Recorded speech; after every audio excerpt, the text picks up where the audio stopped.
Yeah, thanks, Laura. Yeah, so welcome everyone to Leadership in Practice. I see a lot of familiar faces, but for those of you who are new, welcome. This is the 239th Leadership in Practice. It's normally taught by our co-CEOs Charlie and Megan. I think I shared this last week. I definitely in this mini of doing a three-part session, I have much appreciation for the work that goes in of being able to teach and to share about concepts in practice every week. And so to kind of Laura's point, to maybe just to give a little bit of context, I'm going to share, this is the second part of 3 weeks around a leadership journey. And I think I'll recover a little bit of what I did last week, but I talked last week around agency, and I kicked it off with this kind of quote I liked: if it takes half your life before you discover life is a do-it-yourself project. And to me, that really just represented owning and getting into the mindset of what I call high agency of like, I'm going to insert myself and I'm going to do it. I'm going to be the difference maker. And today I'm going to touch on this kind of notion of learning to trust myself in this battle of innovating. And a couple of pieces to that. One, I have found, and I do find, that innovating and doing something new it is a battle. It's a challenge, and I think having the mindset for it, and it doesn't come easy. And I think this process, and of which I'm still unpacking, and I was going to share, some lessons in it with you of what I found about myself, of learning to trust myself in that. Learning to trust what I think, my intuition, the learning of to trust what I want to do, and learning to trust what I'm feeling. And I picked out this quote, which I like, of don't ask what the world needs, ask what makes you come alive and go do it, because what the world needs is more people who have come alive. And I actually do think you do want to ask the question, or I found it helpful to ask the question of what is helpful to others as well. But I really hone in on what resonates with me is this coming alive, and this notion of it's both a feeling, and I have felt it over the last several months in ways that I have not, and I'll try to unpack that today. A little bit of just a few slides from last week. I think Laura put in the session from last week. But I shared a little bit of my journey. I won't go through it as much detail, but I think the punchline is I run our Perks of Work business. I've been a senior partner here for many years. I've been with NextJump for 25 years. And I look back at the last 6 years. There's been a ton of external challenges, from COVID to the changing of our business, the changing the way we run our business. And I've felt stagnant. And I think there's a lot of reasons for that. I had a lot of narratives of, when I run our Perks of Work business, and there are challenges every day. There's the challenges of running the business, and there are fires, and there are things that are happening. And I often felt a lot of, anxiousness and feeling I'm running around to those things. And I'd had a series of difficult conversations with Charlie and Megan around, I think, I'll maybe I'll put kind of the punchline of what I think they really meant to, and I can look back and see it, of they wanted an owner and a co-owner of running the company and running the business that was innovating, going after it, being in the arena, and it really challenged me to be more effective. Or was this kind of the right place? And about 5-6 months ago, I felt some things changing. One of the pieces that I signed up for was to do a mobile app. And the mobile app was not a new idea. In fact, we talked about it as a business. I felt it was the right thing to do for a long, long time. But frankly, I was scared. I didn't know how to do a mobile app. I worked with two people, Wei and Richie. I couldn't have done it alone, but it was a very scary thing I ended up signing up for. And, through that process, I've learned a ton about myself. It challenged me as the mission went up, to tack on other things like AI and how do we incorporate AI into our business. But ultimately, I think I've learned about myself through that process. And so that's what I'm unpacking. I started last week in that there was so much that went into, I think, change for me and development change, and it hasn't been linear, and it wasn't one or three things. So there were narratives, I think, that I changed about myself, about what is possible, what I could do, and what I needed to bring day to day. There are habits, coaching.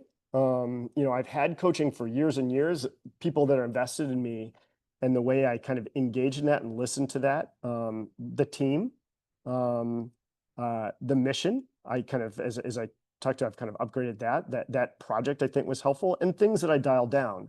And ultimately, I think that has gone into improving judgment and other pieces. And last week, I talked on narratives and habits to embrace high agency.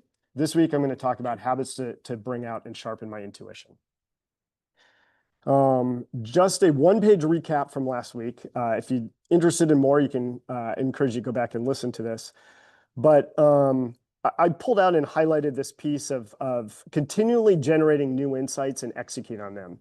And it's such a topic from other leaders in the industries of the importance. Charlie and Megan have talked about it kind of ad nauseum of adapting as us as individuals, as leaders, in whatever capacity, especially with AI coming, is more important than ever. And I love this quote of being wrong is fine, but being stagnant is not. And I think for me, of being able to get my mindset right, dialing up my agency to prepare for actually this kind of notion of executing on new insights, coming up with them. What are they? How do I put myself into that? And I talked on three things: hard mode, this kind of notion of accepting and embracing that innovating and change is a hard mode challenge, as opposed to wanting the outcome of what would come, or I hope would come, from innovation. But yet when the challenges showed up, when the problems showed up, when things wouldn't work, I would move on to something else. And I think that was instrumental. The second thing I talked on is tapping into courage as an emotion, first as a ritual, then to get into the thinking and the logic and what I want to do. And that has been instrumental for me. And I'm going to touch on later today in this kind of, learning to trust myself, that notion of feeling, and I'm going to touch into that. But that was such an eye-opener for me of tapping into courage, and what that feels like, and be able to prepare in the mornings for that, and to habitualize it, not wait for when I feel those fleeting moments of courage. And the third one is dialing down my energy of what I can't control.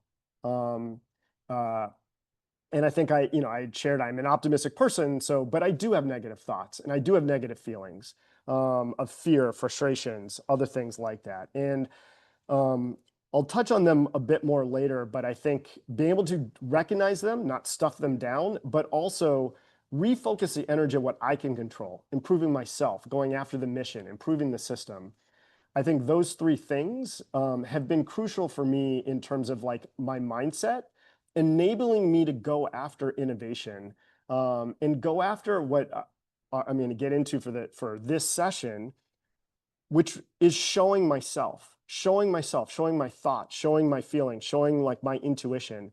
That takes courage, and I found it takes courage. And so this was an important starting point. So a little context. This is around kind of my struggle to personalize and show me and my thinking and judgment. And so I took some slides from different leadership and practices that I think resonated with me on this topic. And one of them came, it was from Leadership in Practice 204. It was in August of last year. And so this is a little bit ahead of where I think I started to feel some change, but it was around this kind of topic in terms of our independent thinking skills. And it was a comment, and this was a slide specifically kind of about education and public schools, where in some ways as kind of kids, we come in with this like fast thinking, visceral thinking, not afraid to be wrong, and it kind of, the school system kind of gets beaten out of us. It's certainly worked in terms of your logical thinking, your analytical decision making, your slower thinking. And Charlie and Megan had argued and talked about how computers and AI it's going to be able to do this better. And this human skill of like tapping back into system one, fast thinking, visceral thinking, fast decision making, my judgment is, a skill set. And so I've taught this. I've certainly listened to this. I think I've intellectually gotten it, but I've struggled to apply it in my work, in kind of like my responsibilities, in my innovation. And this came from a couple months later. It was along the same things, but it was again going after this notion of like identity and the role of identity get in the way of exposing our fast thinking, our judgment, our visceral thinking, our fast decision making. And again, the role and the importance of that. And he talked about and used two kind of types of individuals or that can go wrong in this kind of identity where it gets in the way. One is it over personalizing. So everything they share, it's kind of like if it goes wrong, it doesn't turn out the way they want. They overtake, maybe blame on it, like feel terrible, and it gets in the way for wanting to do that again in the future. But there was a second part, which is won't personalize. And Charlie was very nice in leadership and practice, and he hid the names. But my name is over the won't personalize. And we talked about this. And I think there's an element, even as he kind of said this, I've struggled with this concept of like, what does it mean I won't personalize it? And I don't personalize it. And I think I can look back over the last 6 months and where I've heightened my personalization of me, of what do I think? What do I want to do? What do I, and be able to expose that and yes, get it challenged, but I think tap into what do I really want? And Charlie's and Megan have said that to me before, that they feel like I'm not at times aware of what I even think. And that's a hard thought for myself to wrestle with. And part of this is unpacking maybe 3 things in particular that I've practiced at, put myself in there, that have allowed me to kind of personalize. And so I'm hopeful this is kind of helpful for others and to kind of unpack. So the first one is this concept of 0-0. Certainly for those of you who've been in leadership practice, gone to a leadership academy, next jumpers, you'll know this concept. But for those of you who are new, this concept of 0-0 means, and I'll maybe break this down to give some context on this, but to be able to share our truth, what is our authenticity, our real thoughts, without hesitation, 0% hesitation, 0% calculation. That's speed. And I love what Charlie and Megan had put and have kind of taught, this notion of full engagement and learning to trust yourself. Because there's an element of there of, and we've shared this before, of we think so much faster than we're able to speak. And so to be able to kind of speak it without hesitation and zero calculation, I have felt, oh God, what might come out? And there's other examples of which kind of shared in terms of the way we overthink of what if it goes wrong? What if I'm wrong? I can't stop thinking about this. I should have said something else. What do others think of me? I should have been more prepared. Those narratives, I think I resonate with. I resonate in terms of, there are countless ones. Sometimes I'll be like, I don't want to say it because then people will just, might be what I want to do. Now people are just going to run with it and just going to do it. Or I might not say it because I don't mean it, but like it might be perceived as real criticism of somebody, or I know they'll take it wrongly. And I say, there are a million different ways. And we had a whole leadership academy back in October and November where we did this piece of, we'd have these kind of one-on-one sessions with either, I did it with One, I did it with other, for, I don't know, say strangers, but people I didn't work with as much. And you talk about what's on your mind or a problem and challenge, and then you'd self-rate yourself and the other person of where did you feel you were on that scale of 1 to 10? And I found it fascinating. I found it fascinating in terms of within a group, within a topic, within a person. I felt myself being different on that scale. And it was fascinating of like just being aware of that, in some ways giving myself permission that, yeah, like there are situations it's not worth, or it's maybe it's not safe to be full 10 out of 10. But it led me down this more aware, it gave me some language, and it gave me something to strive for of being more 0-0, no hesitation, no calculation of what I feel, what I believe at that very visceral level, And I love, and I can look back and I even get this more of that notion of learning to trust myself. And so that was, I think, the concept. And so I thought I put this in here, and I'll kind of walk through this of what have I done to train my 0-0 muscles? And I put in this of what do I think? What do I want to do? What do I feel? And one thing that really resonates to me is when I don't, there is a cost to me. I can lose myself. I lose what I really think. I start to get a series of like, well, I know what maybe Charlie and Megan do. I know what like other apps are doing. I know what other companies are doing, other competitors are doing. I might be what Weiwei thinks. And I'm not saying that that's not valuable, but when I postpone it, I'm not clear what I think. I'm not clear what I want to do. I'm not clear even what I'm feeling. It can really lose myself in terms of like, what do I actually, what is me and what part of that? And so the first piece, I split this into self and to others. And most of this work has been with myself and then exposing it.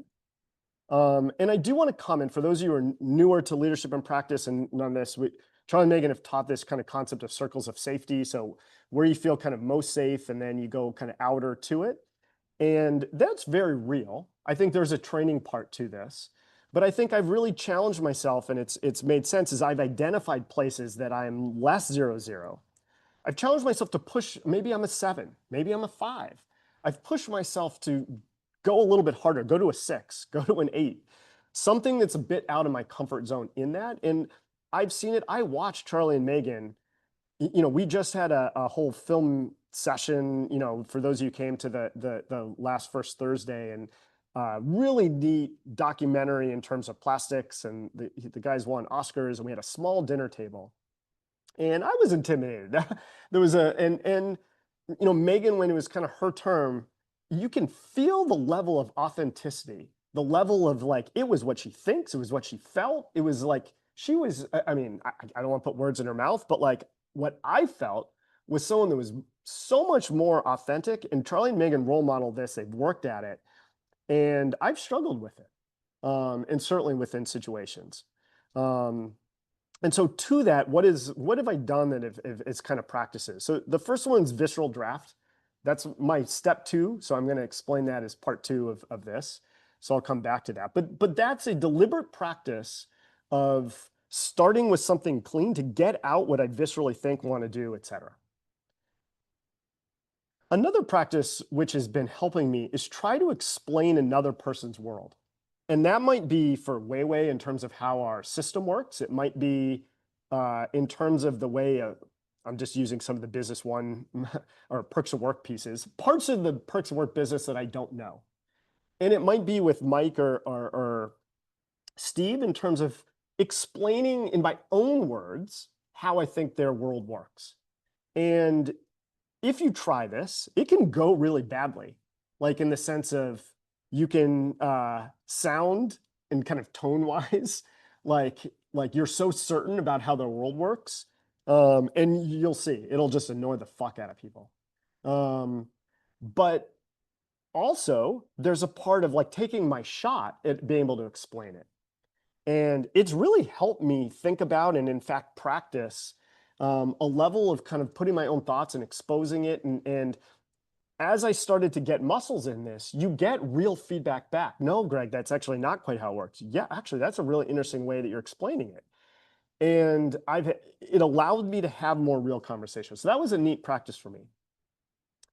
The other thing that I do, and I wanted to share, and because I see other people on the team, and I've had conversations with like my closest team with Weiwei and Richie on this.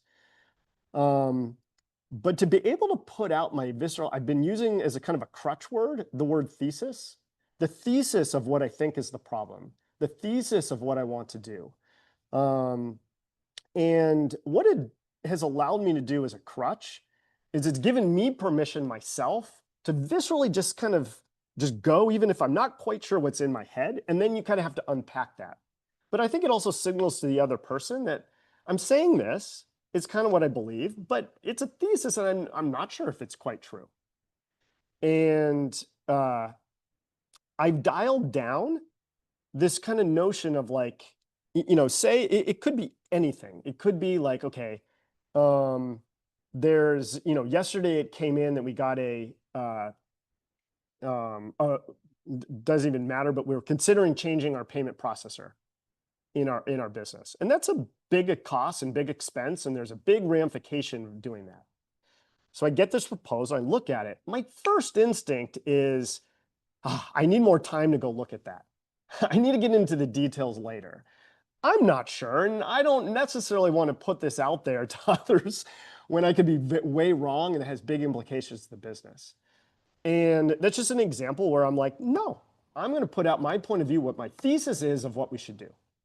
And then, yeah, I might start with a Weiwei who's closest to me and it's safest. Maybe a little bit further on is to like a Kevin.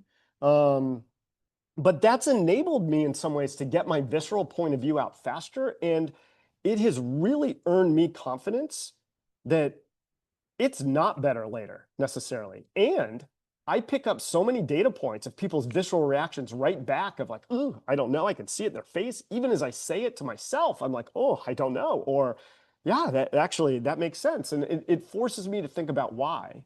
And so in this piece of 00, I found this notion, and I think it's something I can see in my team. And if I almost had a magic wand with others, is just to catch yourself when you're saying, like, I will get to this later. I need more time. I'm not quite sure. I don't know. And so that crutch phrase of thesis gives you just flat out permission. Of course you don't know. um, Another piece is with ChatGPT. And so I've had some what I consider kind of crazy ideas about what I want to do in the app, but we're not quite there yet. And so I feel sometimes insecure being like, oh God, I don't want to distract people on my team. I don't want them to feel I'm distracted. I can feel the narratives in my head being like stuffed down my intuition of what I'd kind of like to do. I'll just send it to, ChatGPT. I'm the head of Perks at Work. This is an idea I'm considering. Challenge me in terms of or add ideas to this. And I've just found it like gives myself permission in some ways to like get my visceral out. And I do get challenged on it. And it's less of the chat GPT. And maybe a comment on this. I really try hard on this, but I've seen it with others on the team that they'll almost be like, look for chat GPT of like, here's my problem, what should I do? And then they'll get it back and they'll almost be like, oh, Greg, I talked with chat GPT and like, this is what I should do, or this is as opposed to like, there's a part of start with what I want to do. ChatGPT may give feedback on it. Maybe they help you sharpen that, but it goes back to that part up on top. On my mind, so next jumpers kind of know this, and with AI Coach too, but I'll come back to that in some of the feeling side. But that practice of being, I've used it and I've shifted for it. I used to think of that and have this narratives. It's for Charlie and Megan. It's almost like an update, and I'd just be so in my head on that. I think the AI Coach has helped, but I think I've been really trying to be like, let me be 0-0 with this. I do them faster. I just viscerally kind of write it. And I've used it as 0-0 practice. And then, coaching. And the only other kind of piece I'll put in this, which I've touched on up front, is I've tried to document and be aware when I'm lower on my 0-0. And to give myself the grace in the beginning of like, okay, like why was I feeling it? And it's absolutely other people can impact it. The situation might impact it. But more often than not, I've noticed that like I'm bracing. I will get into something else. I have narratives in there that are getting in the way. And it's allowed me to be more curious of my own narratives that are stuffing down my 0-0, that actually aren't as related to the situation, to the other person, as I initially have given them credence. And so I have found that helpful of just being more deliberate of where I'm more 0-0. And so I'll touch less on the team side in kind of with others. But I will make this point of I do believe it's important not only to start with what I think, what I want to do, and what I feel, but then exposing it to somebody else. And so I've shared, sometimes I expose it to ChatGPT, but other times I've exposed it to, it could be a client, it could be the coaches, it could be Weiwei, it could be the team, it could be the broader team, it could be in the staff meeting. I do think finding more comfort and reps of exposing that, it takes courage. It has taken me courage. It has taken me courage to put it down even for myself. And that tees up a little bit of the visceral draft. One thing though with others, I will say that maybe I'll come back to Weiwei in a second. But in the notebook, when one of the parts I think people have said 0-0 is I think people have overestimated or overemphasized 0-0 means me to speak up and give somebody else feedback. We teach a lot of feedback here, and do not get me wrong, I think that lesson of being authentic and real when you disagree with somebody, you want to give them candid feedback, is a skill set. It's important, and it's important to work on. But I can't emphasize enough, I have found the vulnerable feeling is exposing what I think about my own world, about what I want to do. That's a lot of courage, and I see people that are strong and proud almost of like, I'm the feedback truth teller, struggle on the other side. And I think it's a balance of both. So in that part, when it may not be safe or appropriate, maybe it's a larger team, it might be feedback or just what I think, I write down in my notebook my visceral thoughts. And I find that really, really helpful, and I'll circle them so that even if I can't expose them and verbalize them in the moment, I am to myself. The other thing is I've tried to dial down my truth giving to those that I'm not in the arena with. And I can feel people in the arena on innovating and the battle and wanting it or not, versus like I'm here because I want good feedback.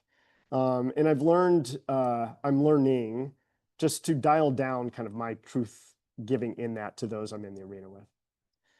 The last piece I'll share, which I'm still unpacking, but we as I mentioned, we did this leadership academy, and one of the projects was around kind of, for lack of a better word, a visceral draft of putting your own thinking for an easy project, something that lights you up, something that like you do without it's not a hard mode problem. It's like you have a ton of self-drive in it. And I found it a powerful exercise. So a topic for another day that's, for those of you who, it's an awesome exercise. And I did it with Weiwei. And Weiwei, someone I work closely with, and we had just started, this is before we worked on the mobile app. And in fact, before we'd started even working closer together, and we were partnered during this day for this leadership academy, and this is what it started with. And he talked about the thing that lit him up was kind of fixing up projects around the house or computers. And so he talked about fixing washing machines, and you could feel it from him that it motivated him. And so I kind of jokingly called him MacGyver, and I was like, oh my God, I see it around the office all the time. I see it. And he had written this reflection of some of his changes, and one of them came with, we did the series of parts where we explain what's on our mind, we kind of lie down, we don't look into the face, and how much more comfortable he felt during that day of saying what he thinks and what he wants to do without first trying to triangulate, well, what does Greg think I want to think, and what does Greg think I want to do? And he gave himself permission. For me, it was also a light bulb of, oh my God, this is an essence of Weiwei, an essence of what lights him up, what makes him come alive. And it made me think about, oh my God, we could work together on the app. It wasn't the full piece, but it was a component of it. And it made me think about the importance of seeing myself and being alive. And I think, and I'm grateful he showed that to me, because it enabled us to tap into, and me to tap into, a relationship that I think we were able to build on and create and innovate something new that brought his personality into that equation. Okay, part two is this notion of a visceral draft. I shared in January, I did a leadership and practice on the visceral draft. This is an updated kind of iteration on this, but this was from AI coach, two kind of comments over time of that I thought was just really better language than I had in terms of, I think the power for me of a visceral draft, of, shift from playing it safe in the middle to leading with quick visceral thesis has generated more momentum and energy that compounds across your team. And that could be a small team of 3, it could be a larger team. But also this notion of it combines raw honesty, what I really think, with ownership of what I want to do. And it's a fundamental mindset shift from contributor to owner. So I talked about the mindset last week that I think was really helpful, but this has been a habit I've done. And I work at it every day. And it's helped me with 3 main things. I'm sure there are others. But it's, first off, just when I look back, it's realizing how much I've been stifling my voice with a lot of narratives for a lot of different reasons. It might fail, might look bad. There's a million of those. But ultimately, I did stifle my voice. It's also challenged my own narrative that it takes a lot of time to have a point of view and also to do something, to change something. And I think if I focus on a particular initiative, say the mobile app, it's tremendous amount of energy. But I have a business to run. There's other places to innovate. And in my head, I was like, for a long time, just running the business, I couldn't do any innovation because it did felt impossible. And as I started to practice this and put out like my own visceral point of view, what I could do and what I wanted to do, I started to earn confidence that that was not true, that I could go faster, that I could make momentum in multiple places at once. And I think it really started to challenge some of the restrictions I'd put in place on myself. And then lastly, I think it's allowed me to expose my thinking to others more effectively. And so I have maybe 5 lessons on visceral draft. Some of you have seen this, some of you do this. For those of you who are new,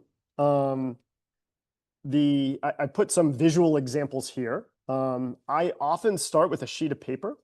And when I first started for this, and kind of the visceral draft, and again, this is maybe a next jump thing. Others have done this as well. Like we use walls, we use white papers, and I would write certain plans, and I would constantly take a plan that I'd done and maybe tweak it, add on something to it. And so this notion of starting with a blank piece of paper, even if I've like talked about a topic, it might be the mobile app marketing, it might be the session, it might be a meeting, but to start with it, go fast and get my thoughts out with something that was brand new for me. And it still requires like, oh God, it's like, I still get this feeling of like, this is hard. It's hard to start with a blank piece of paper, blank thoughts. And so the courage reps help getting into it, starting with things that are fuzzy. And I also try to challenge myself with speed. Speed, because it's like, it helps me get what's visceral out there. I don't have time to overthink it. But also it's like, I'm busy, I got things to do. And so there's a part of like being able to train and get into that, I think was the first lesson. The second lesson was, I found it more helpful to not do at my desk. And partly my computer's right there, I got papers around. And so I found it just helpful to go to the table next to me, or in the room next to me. I go upstairs where it's, there's no papers. Granted, I have a very messy desk. But I have found it helpful to go somewhere a little bit different that puts me in a different, kind of mindset, and, to give myself permission on it. And to give, maybe I should say this to give a flavor of, this is a rough outline of how I do it. It might be a topic, it might be the session, it might be the mobile marketing, it might be just I use that example of the payment processor of what to do. The topics will range, but I put in here of fear and frustration of where it might go wrong. I put it down here. If those are things in my head, I just mark them, so I'm exposing it. And then I think about a little bit of VX. What I mean by that is, what does winning look like? What do I really want? Where do I want this to go? And then I put kind of boxes of strategy, boxes of lay of the lands that I want to consider. And that's my general approach. Having said that, you'll see it can take multiple approaches, and I've come to believe I don't think there's one right way to do it, but that's helped me. And so this is an example, even our mobile app marketing, for instance, just a visual for that. And so with that, lesson 3 was when I started these things, it would be more of like lists of fear and frustrations were high, kind of like, oh God, here are all the things I'm worried about. Let me get into that. Or it'd be just a list of actions. And what I would find is those things would be tending to be just business as usual things that are most urgent, or fear and frustrations, and ultimately would it lead towards action, effective action towards innovation.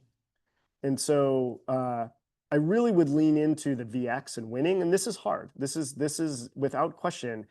And I've also given myself permission with this visceral draft of just, it's like whatever's in there is in there. I really try not to second guess myself. And in fact, I give myself permission that like, if I really don't want to expose it, I don't have to expose it. Now I'll come back to that, exposing the safe zone. Even if it's just okay, I found value, great value in that. Lesson number 4, I use it in terms of just totally different types. Lay of the land in terms of the way something works. I might do it for the way, say, the prototype works. How I want to win in 30 days, in like a 30-day on a topic. It might be a meeting. I have a meeting and I feel in my heart, this isn't a BAU meeting. It's like maybe a difficult meeting. I'll spend 10 minutes and write out kind of what does winning look like? What is the approach of it? What are the different pieces? Where might it go wrong? It might be a reflection. So this is an example. And again, this maybe I'll combine with lesson 5. I use a different format. So I don't just use that 8x11. This is an example when Charlie and Megan asked me and proposed to, they were going to be out to teach 3 classes. My first reaction was, oh God, on top of like what I'm doing right now on the mobile side and putting it together and what am I going to teach? My first instinct was a feeling of like fear and like bracing, to be totally honest. And so I could recognize that. And so then I said, you know what? Like I played just a mental game with myself of if I were to go tomorrow and have to give a summary of the 3 topics that I'm going to teach, what would I do? And this is what I wrote. This is what I wrote. And so they're not that off from now. And Charlie gave feedback, Megan gave feedback, I think Mike gave feedback, and Weiwei. So I got feedback, but like I gave myself permission to just write it and expose it and fast. And one, it calmed me the F down. I was also like, huh, this is like what I would do. It was actually curious. I didn't know. It's not like I had a plan. I didn't actually know what was going to come out. And so again, I think that was just an example that was not my 8x11. I just wrote that in. But even with that email, I didn't start by looking at leaderships in practice. I didn't start by thinking, what does Charlie and Megan want me to coach? I didn't start with like, what would help Terry the most or Tim the most or Rachel the most? It was, no, what do I think I could teach? What do I think would even be helpful for me to try to unpack? Now, sometimes I do this and like on the feedback or just even getting it out, I'm like, oh God, that just doesn't feel right. And that I found is value as well, in the sense of like, I don't try to force it if it's not feeling right after I get it out, but I really give myself permission for that intuition. So that's part 2. All right, I have one more and then we'll open up for questions. The third one, I struggled with the title on this because I feel it's a loaded term, or maybe it's more of a loaded term with me, but learning to embrace my feelings, like what's in my gut. And there's an element of like, I put in there, so like, how can I acknowledge and then use these kind of emotions to help me be more effective? Maybe more effective as a leader, more effective as in my own development, me more effective as a parent, or in this case, running business one. And I put down, there are many different emotions. So this is, but things like love and courage and frustration and fear, things that are sadness is a little bit harder for me to kind of tap into. But we each have our own emotions that I think we kind of recognize. And I wanted to share an example that was such a light bulb moment for me that within the work, within the mobile app. And I think I've long run things of like, what do I logically want? What makes sense? What makes sense as a strategy? What would like, I'd be able to go in the staff meeting and like, what kind of logically makes sense? And I'm not saying there's a role here, but this is very early on. We had not done, we had just started. I'd committed to kind of mobile app. I talked about it and I had some rough ideas for it, but I've been using different, I mean, we all use different mobile apps, but there's an app called What's Not. If you're not familiar with it, it's kind of like an eBay, but it's like I collect sport cards. So I'll go on it and collect sport cards, but there's a social component to it. And so you kind of do a live auction and you can kind of bid. And it was just around this time, but I'd made a purchase and I bought 2 cards, but it was super easy to check out. And then I got this like silly little thing that like after I made the purchase, it was like little confetti and it like upgraded me. And I clicked it and I just felt great. Like it just like I felt something in that experience. And I was like, God, I just love that feeling. And we were talking about the app and I remembered that. And I'm like, I want that feeling. And then I had to unpack, like, why do I want that feeling? Was it because they had confetti and this like little stupid animation? And I'm like, it felt stupid to me. It felt stupid as I tried to explain it. But actually, as I explained, I'm like, no, it was simple. It made me feel good. And I'm like, I want that feeling in the Perks Work app. I'm not even fully sure how we do it, but like, that's the feeling I want. And it's funny, like I'd shared last time we hit in the top 40 of the App Store. I think this morning we are like 44 or something in the App Store. It blew my mind in terms of what we're able to do with 3 people in the apps. And as an asset that we're able to kind of, I think bring to our clients, employees, and us as a business. And when we first hit in the top 40, I was absolutely proud. Having said that, when it was just initial, before I even shared it with beta, my first moment of proud was I'd gone to Target. We just released it. I'd gone to Target. I made a purchase. I redeemed it. And I got our little confetti, our little stupid thing that Rich and I did. He was excited about this thing where you got a little piggy bank and you get it in there and you get that. I'm sure it could be way better. But I was like, oh my God, I felt what I felt in that What's Not app. And to me, there was a part where it's like, for that moment, I loved our product. I loved what I did. And it was me. And I don't know if it's because I like going to casinos and slot machines. I'm not quite sure why I felt that feeling. But there was a part in there, like it wasn't strategic in my normal way of saying it. And it was a light bulb moment for me of something in me, my intuition. It wasn't a thought, it was more of a feeling, can be a very powerful part even in the product and in the work. And that was on a positive side. I spoke last week in terms of courage. Light bulb moment for me, as Charlie was saying, like courage is an emotion, and you can dial that up to actually put you in a different mindset. And so yeah, I found something that like the Thunderstruck song and put me in a part where like I could tap into my competitive sports playing, and like I found that being effective.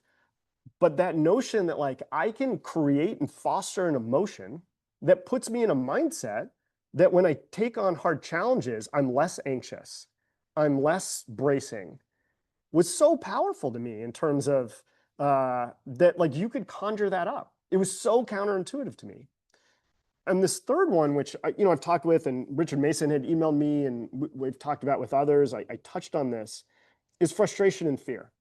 Things that I have like long felt as negative emotions, things that like I've tried to stuff down because I have reacted to them in ways that others have felt. I touched this last week. But I have really come to believe that those have important gold within them. And so I'll give some examples of, let me just use the example of fear. In fact, I was talking with Mike and Steve, and they have this big proposal. They're doing this awesome prototype academy thing. It's a new innovation. They're doing some really innovative things, which at some point maybe they'll share. And they were going in for a big presentation. And I could feel them bracing a bit. Not a lot, but I could feel them bracing. And bracing to me is a little bit of fear, or it's associated with fear. And I have my own bracing. I might go in a big client and I'm afraid of what they're saying. So but I felt them bracing just a little bit. And it enabled me to think about like, okay, how could I help coach them to get in a mindset where you feel more abundant and less bracing? And it's irrespective of the content, irrespective of the strategy, being able to do that. And so I'm learning of like things where I'm bracing to be like, you know what, let me acknowledge that. And there may be valid reasons for it. There may be valid concerns of why I'm bracing. But then also to recognize, not only let me put those things that I could logically potentially deal with or not, or just put them on there, but how do I get my emotion, converted from bracing into a more, courage, fight, et cetera. And there's strategies for that. But let me take frustration, which I've done a lot and feel a lot. And let me just use an example of frustration in a person. And I'll just use an example of frustration of a person on a team. And, I was just having this conversation yesterday with Visceral. And so first off, it is normal. And one of the things I'm learning is that or it's a thesis I have, is that one of the things about frustration is that there's a gap between what is the reality today and what do I want. And so often with a person, I might feel like I wish they were more effective. I'll use that word. Because if they're more effective, I'm associating that with it. And even within that person, there's a part of, okay, well, first off, that's like why I'm frustrated.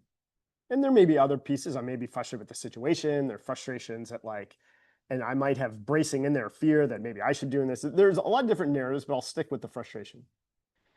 And be able to recognize that and say, okay, well, there's two parts to this. There's the part around, I am recognizing there's a gap between the reality and what I want.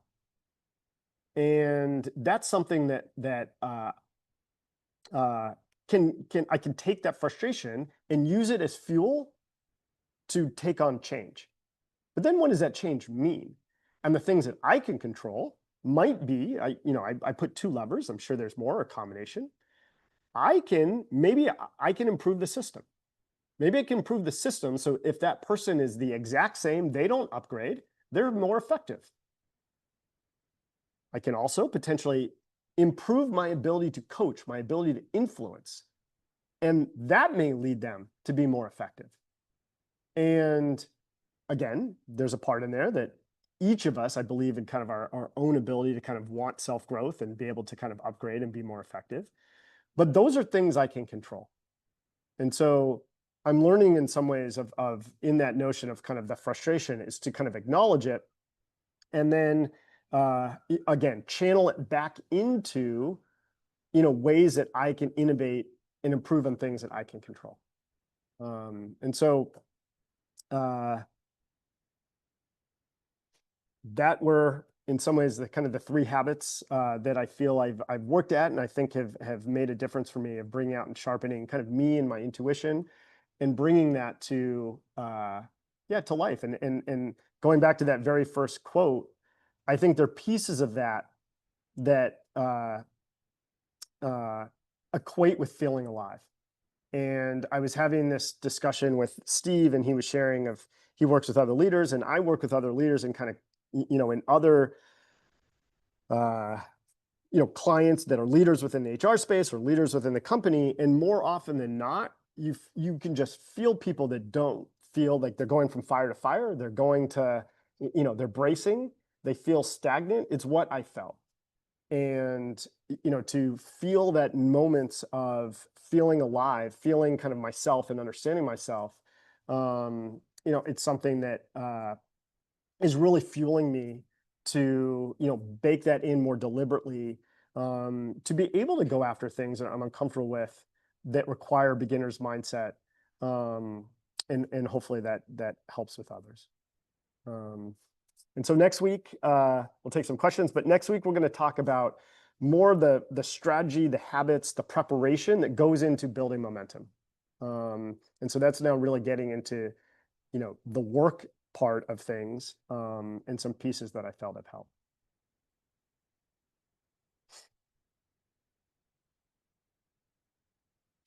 So happy to take any.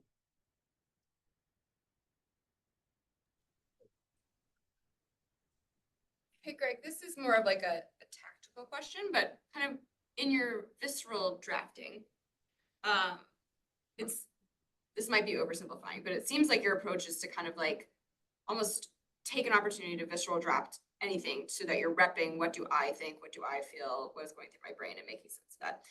I'm curious, do you kind of like set a time frame for that? Do you do it kind of in the morning? Like, do you give yourself 10 minutes? Like, how have you kind of ritualized that? Or is your approach more like try it all places, everywhere, and see what works for you? Yeah, it's a good question. One maybe clarification that I'll put to this is that I do believe something that has been very helpful to me is that it's what I think, what I feel, but ultimately what I want to do. I really do think, even my thinking, I'm trying to align it towards some sort of action to upgrade the system, have a great meeting, have a great session here, whatever that might be. So I did want to maybe clarify if I wasn't so clear on that before. And so to your question in terms of the timing, so I do try to start, my morning kind of ritual has been kind of a courage up and kind of get started. I don't start on email. I don't start on things that are like on my to-do list or things that I feel are more urgent. I will generally tackle and do a visceral draft on something I feel fuzzy about. And yeah, again, I'm not literal with like, I'm going to time myself on 10 minutes and go. But maybe it's because maybe in the beginning I did that a little bit more, but I feel the urgency to get going. Like it's why I even call the battle of innovation is it's like stuff's flying all the time. And there's like, yesterday we were doing this kind of credit and there's marketing pieces to it and the tech's not quite out and there's, the app isn't quite there. And the time is ticking on calls that need to be made that affect the impact of the mission. And I feel that. And so there's a part in there that like what I feel blessed with is having now more of the reps that like I can give myself permission knowing that like I'm not sure exactly what will come out, but even when it's like all right, that's not exactly what I'm going to go do. It's like I've uncovered something and I've learned more about what's in me and what is my point of view than I did before. So having said I start the morning, but yeah, it's kind of like if I feel something during the day is like fuzzy or it needs some like kind of thinking, I feel myself being like, I'll get to that when I have more time. Again, there are times when it's just so busy or whatever, I can't, but I really try in that moment while it's fresh in my mind and I know I have some visualness in there, I will take the 5-10 minutes to get it out. And sometimes it's 30 seconds, honestly. I'll just drop a super, a very quick email, maybe to Weiwei and being like, so I don't forget, these are the 3 things I think we should do for X. Because when I don't do that, when I come back to it next time, I've got to redo the energy. What was I doing? What was I thinking back at that time? And I've got to, like, I underestimate in the moment when I say in the future that I'll just be able to get that back.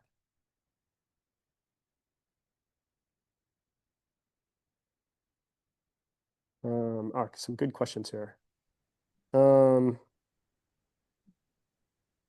right, let me. I love the piggyback getting fat. This is from Chris. These micro interactions in the are examples of experience design where feedback triggers an emotional response. If done well, they can have a significant impact on the user experience. If absent, they can leave a person leaving uncertain, uncomfortable, frustrated. Yeah, I just, even for myself, I think it was a light bulb moment for me of a lever I hadn't considered in the product of what it makes me feel, what it makes a potential customer feel. And I'm learning that there's a big power in tapping into that. Terry, do you use these learnings within your personal life or only at work? Yeah, I think I'm trying to think of maybe a great example, but I have an 8th grader. I have a sophomore. My wife works full time. Life is crazy. There's a lot going on at work and being, trying to innovate right now in the app with everything going on in the business. And, I've been mindful because it's happened in the past where I get so imbalanced of I'm just all in at work that I don't help around the house. I don't engage in the kids. And I'm definitely not saying it's easy, but it's really calmed me down to be like more observant, more, again, more visceral, less certain. One of the dangers I think I have done is when I'm not prepared to take ownership, even though I say I am, I'm very certain in my point of view. And it's such a bad habit. It's such a bad habit. I don't know a better way of saying it. And so now there's a part, because when you have to make an action, you have to have that difficult conversation, say with your son. You have to have a difficult conversation with a client. You have to make a call that, you know what, we're going to change our payment processor, and I'm going to make that call, and I'm going to be the one that lives with the pluses and minuses of it. I mean, for lack of a better word, I humble the fuck up, because it's kind of like, it's scary and you're in that notion. And so I can feel myself when I'm like so certain, I'm like, whew, that is a signal I'm not really owning this thing. And so I think I have used as an excuse on the personal side. And again, it might be, you know, my sophomore struggles more in school, and they're just constant challenges and constant, you know, debates of different approaches with kids. I think, you know, that's normal. But I've had my own part, a bad narrative. I'm so busy at work, I don't have time to engage in this. And just like I shared within the work side, and this notion of being more visceral and 0-0 and having a thesis, it has helped me with my communication with my wife. It's helped me be more engaged. I think it's helped me be a better father. I mean, you don't really know until they're probably 30, but I think it's really helped me on both. Yeah. Hey, Greg, I got a quick question. How are you? Yep. Thank you for sharing. I got it. Cool. Am I good? Here, let's use the room. Can you mute yourself? I'm getting an echo. Is that from our side?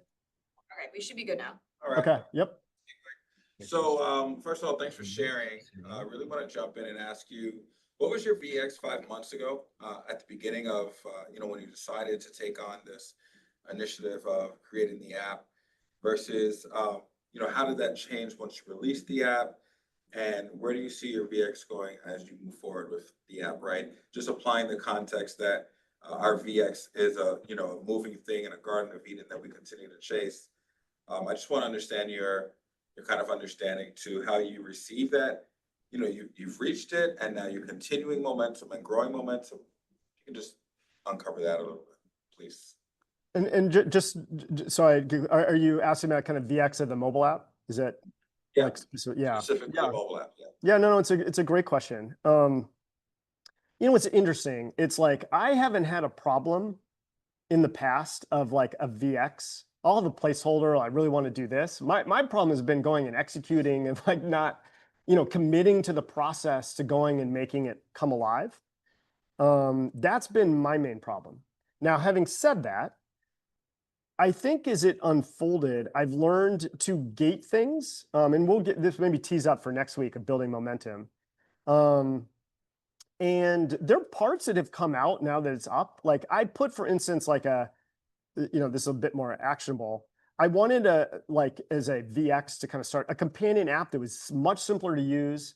Again, going back to that feeling of like you could feel that, and I felt for a long time our product has been way too overcomplicated, and even if the prices are good, people are like, why bother? It's like so complicated. So there were parts of that within that VX. Now that and I'd put like, I hope by April 1st, my goal is by April 1st to get the first part out. I had no idea if we were able to hit that or not. And it's interesting. So I have this thing that's been really helpful of a 3-month, 6-month outlook, a 30-day outlook, and a 1-week outlook of like, what do I want to get done? And the exciting part for me has been, I have so many ideas for what we can do. I mean, they've like, as I've earned confidence and be able to kind of not move on and to build the foundation, I have so many more things that we can do, which is exciting because now it forces trade-offs. It's the trade-offs of like, what, you know, What can we do? And when can we do? And what's the sequence of things? And I think, I long debated that sometimes intellectually, but never even, did the work and the preparation to do it. And so if anything, I think the VX is well beyond what it started with. But it's partly it's like, and that's an important part. It's motivating because now, just for instance, right now, we're trying to get out a UK version of the mobile app. And, once it's live, you also have customers that have issues with it and things that go wrong. And so now I have more defensive things and be able to, balance that with also innovating, brings on new challenges. So it goes back to kind of reinforcing, that battle. It's at every moment, every day, every week type of thing.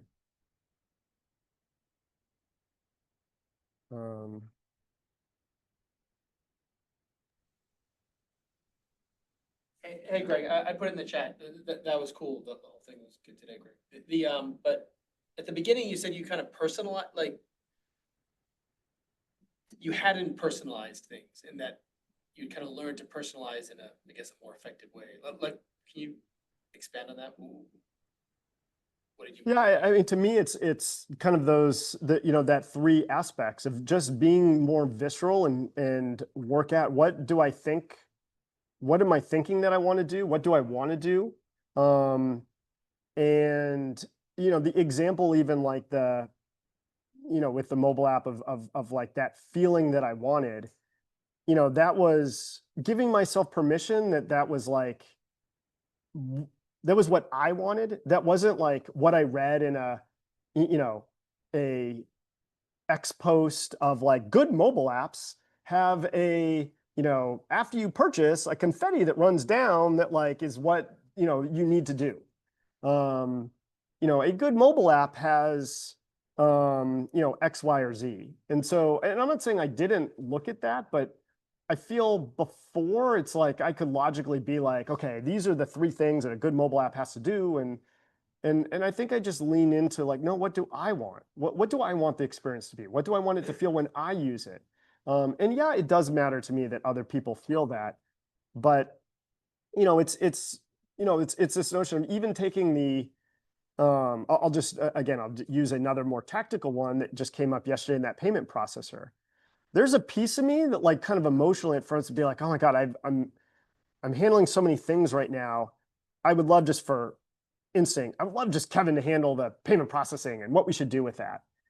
And I'm really learning to like, no, but what do I want? What do I think? I'm going to be the one more than anybody that feels the ramifications of that and like how we do things. And I also have learned to appreciate it's so difficult. That is not just the decision of which payment processor we use, but it's how we install it. What are the choices? What are the trade-offs that doing the work that brings it into the site are going to have to do with like, maybe, a one cart that we're not able to execute, for right away. There's so many trade-offs that those choices don't come free. And I'm going to feel more than anybody, the consequences of those choices. And I think to me, that's like giving myself permission to be like, okay, well, what do I want? And being okay with that. And also recognizing that like, it's, I can be the difference maker, even if I didn't emotionally in the moment being like, all right, well, that's not what I want to be the difference maker in. So I don't know if that exactly answers your question, but I think it's also, if the mobile app for whatever and all the choices in there, there's many different trade-offs. And those trade-offs, for instance, this is such a small one, but we made a decision to do not do pre-auth when you make a purchase. So the implications of that are that somebody makes a purchase, and if it doesn't go in fulfillment, they paid for that movie ticket and didn't show up in the cart. On our site, we have it the opposite. We take pre-auth. So if the fulfillment, for whatever reason, times out, there's an error in our system, they get an error message. They still don't get the movie ticket, but they didn't get charged. And so I don't know what the right thing to do is. But I was like, you know what? I would rather face that front on and have customers put it in front of our face so we can address the fundamental things. But that's a trade-off. But that was what I wanted. And if that goes wrong, and when Dana comes and is like, all right, we have customers complaining on this thing, I've got to own that. And I've got to then make the space and work through and not leave it to Weiwei to go figure that out. Like, okay, let's carve out, like, now that we've learned, and this is how many, now we can handle air handling. And so, I don't know, I don't have the best example, but to me, that's something where it's like, I wouldn't personalize that before. I'd kind of wiggle out of like, yeah, we kind of, made that decision as a group, or we kind of agreed on that, as opposed to, no, like, I'm leaning into my choices. I'm leaning into kind of my decisions, and I'm leaning into the ramifications from them so that I can iterate and get better. And so anyways, that's uh, my reaction, I guess, to that question.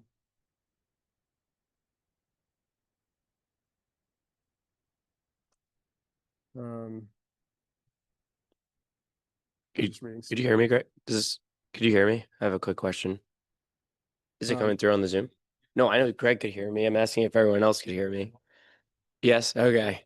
So something like listening to all this, and we talked a little bit about it with the like identifying emotions, and Mike sent me this thing last night that I thought was cool about like as you're growing, like you'll seek comfort to go back to your old ways.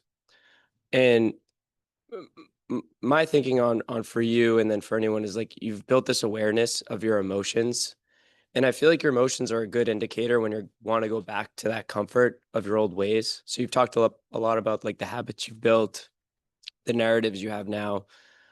Just curious, like as you've gone through this like journey, when have you found yourself being like, I want to like kind of go back into my old habits, like I'm frustrated or I'm scared, I have fear. And has that awareness helped you kind of stick with the path you've been moving on? Yeah, I think a big change to it has been, I'll just use frustration. I felt the pain of my actions to my frustrations come out in ways that don't help the mission, they don't help the team, they don't help myself, they lead to poor decisions. And so I've really tried to stifle down that frustration, which is a part of me. It's like a piece of who I am. And I think there's a part of, and there's gold in there of like, of this anxiousness to want to get something better and to change and to improve what might be wrong. That, like, I think there's value in there. And so I think I've learned to judge myself less and give myself permission and not be afraid to like, I do feel it. So it's not different. I do feel it. I did before, but I think I have a healthier relationship, I think, with what I do with that feeling.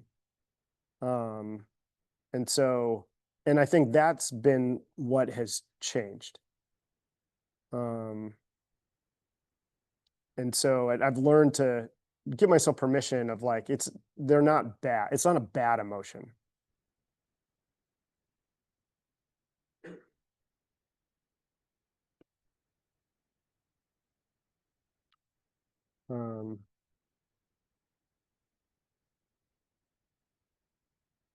Okay.